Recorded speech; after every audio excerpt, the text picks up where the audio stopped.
आकाशवाणी नागपूर. रेवती जोशी आपल्याला ठळक बातम्या देत आहे. आकाशवाणीच्या मन की बात या कार्यक्रमाद्वारे आज पंतप्रधान नरेंद्र मोदी यांनी जनतेशी संवाद साधला. हा या कार्यक्रमाचा 134वा भाग होता. कार्यक्रमाच्या सुरुवातीला त्यांनी नॅशनल सिनियर ॲथलेटिक्स फेडरेशन स्पर्धेत राष्ट्रीय विक्रम करणाऱ्या गुरविंदर सिंग आणि अनिमेश कुजूर याच्याशी संवाद साधला आणि त्यांच्या विक्रमामागील प्रेरणा समजून घेतली. देशात सध्या वाढत असलेल्या उष्णतेच्या पार्श्वभूमीवर सर्वांना काळजी घेण्याचं आवाहन पंतप्रधानांनी केलंय. सतत पाणी पित राहा, उन्हात शक्यतो बाहेर पडू नका आणि उन्हापासून बचाव करण्यासाठी सरकारने जारी केलेल्या मार्गदर्शक सूचनांचं पालन करण्याचं आवाहन त्यांनी केलं. उन्हाळ्यातील खाद्यपदार्थांचा आणि पेयजलांचा देखील त्यांनी उल्लेख केला.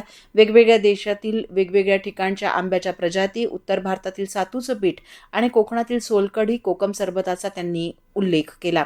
मन की बातमध्ये पंतप्रधानांनी राजा राजेंद्र चौल यांच्या प्रथम यांच्याशी संबंधित ताम्रपटाबद्दल माहिती दिली.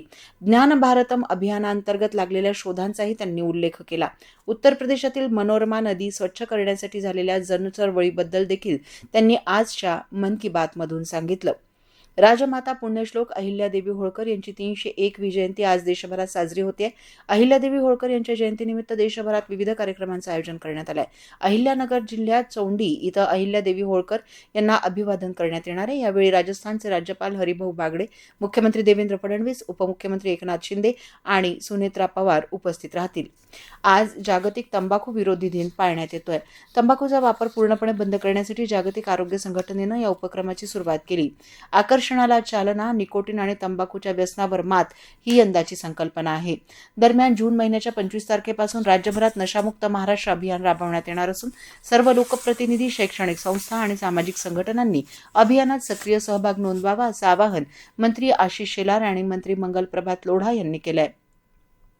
नागपुरात आज केंद्रीय मंत्री नितीन गडकरी आणि अभिनेते सुनील शेट्टी यांच्या प्रमुख उपस्थितीत खासदार क्रीडा महोत्सवाचं उद्घाटन झालं. या 8 दिवस चालणाऱ्या क्रीडा महोत्सवात 23,800 खेळाडू सहभागी होतील.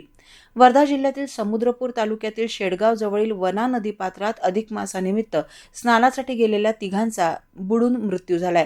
एक्सवर पोस्ट करताना महसूल मंत्री चंद्रशेखर बावनकुळे यांनी या घटनेबाबत दुःख व्यक्त केलंय.